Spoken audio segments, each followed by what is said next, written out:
Check out how the size and scale of the stage changes as we get closer to it. You can always launch the stage from the main menu at any time you'd like. I remember driving into the town of Bethel, and it seemed like everybody in town was sitting on their front porch or standing on their front steps and watching this bizarre parade go by. I remember the people being really loving and really overwhelmed at the same time. The town itself was kind of tsunamied by this influx of people, and yet they were really supportive.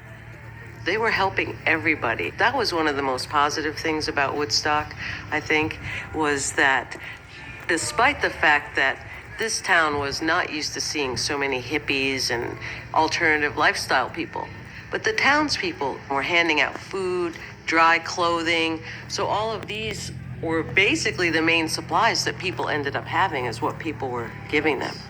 We only brought the bare essentials.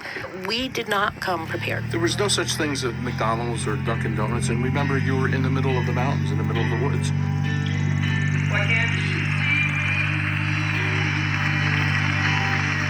Ladies and gentlemen. There was just so much sharing and cooperation and a little help from your friends, and we were overwhelmed by the crowd around us.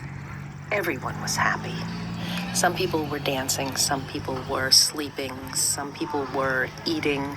It was just wonderful. Certainly we were all there for the music, but I think that the harmonious humanity that was there, it was one big family. Yeah, it was. And, and there was an issue with garbage. There was an issue with food. There was an issue with bathroom facilities. But it worked. It just worked. If everybody just figures, this is your fair, man. Each one of you is a piece of this thing. It's been that way for a long time. But this is not 4 producers or 30 acts or anything else. It's all you funny people.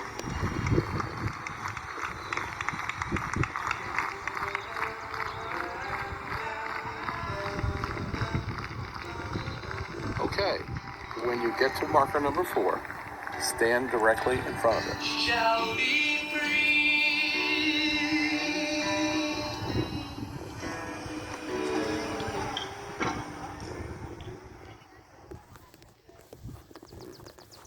Now lift up your iPad and point it at the far end of the path we're standing on, towards that low wooden fence. Tap on any pop-ups to explore more. Back in 1969, I was a high school student. I had just graduated from high school. There were about 6 of us, I guess, friends, all guys, and we all decided to go together. We were very close to the stage. At some point, somebody came around and said, "You can't stay here. This is going to be the helicopter landing pad." We looked around, 20, 30 tents, and we said, "It can't be the helicopter landing pad. How are you going to land a helicopter here?" So we went ahead, we set up the tent, we went to sleep.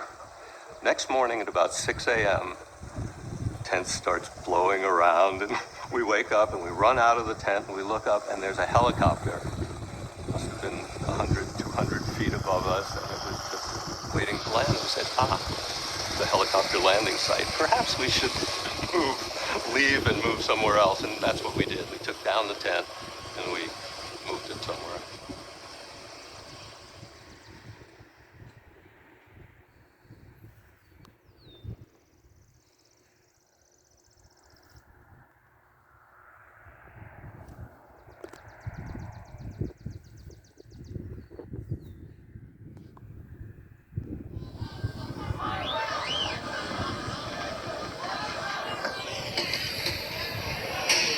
Test.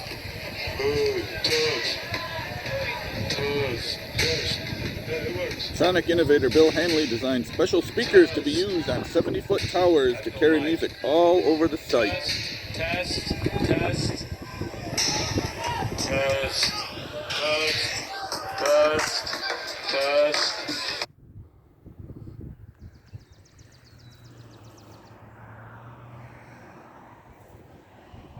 Let's keep going to marker. On the other side of the wooden fence, next to the Woodstock monument.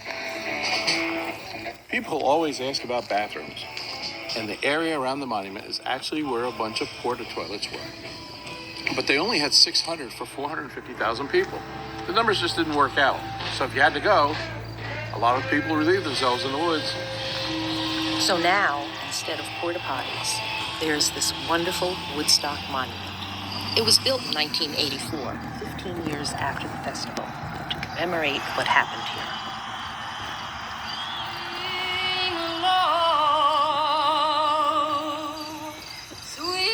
So about 10:30 Saturday night, I decided I wanted to see the stage. We took a walk, and we crossed over Herd Road, stepping around people, excusing yourself and all that. And we got to the top of the hill, and I looked down, and all I could see was this orange glow. It was a mixture of the yellow and the red lighting on the crowd itself. And what really reminded me of was a wheat field in a windstorm, as the people sat there and swayed to the music.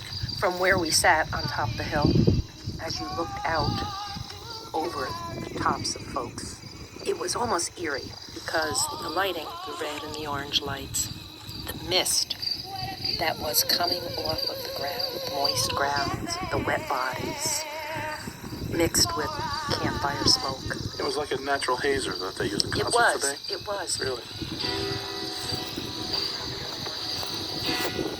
Let's have a seat on one of the stone benches for a moment before we journey on.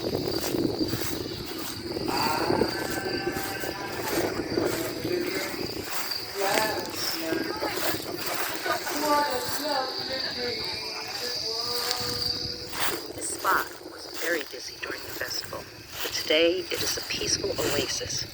It kind of reminds me of what it was like at night back at the campground, when the music was in the distance and we had a chance to slow down and relax.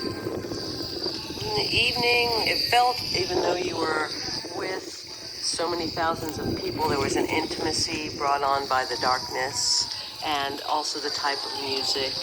It felt to me like you were part of something. You were drawn into being part of the music. A lot of people didn't even hear the music. A lot of people just were enjoying being there, sleeping, visiting with each other, and being with that many people like mine. I just kept falling asleep. It was 3, 4 in the morning, and I would be listening to the music, and then I'd be asleep.